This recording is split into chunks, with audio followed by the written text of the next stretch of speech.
think that's a very good point because it's basically past, present, and future.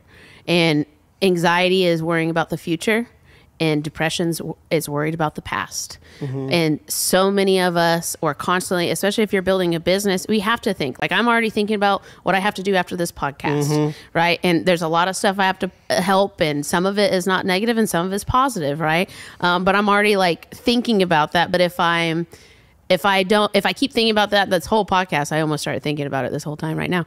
But if I keep thinking about it, then I'm not going to have a good podcast, right? So I have to be in this moment and enjoy my time with Casey and enjoy speaking to you, fellow followers, and if you do that, then you're not worried about the future. You're not worried about the past. You're not anxious. You're not depressed. You're just grateful, and you're living in the moment and taking it in step by step.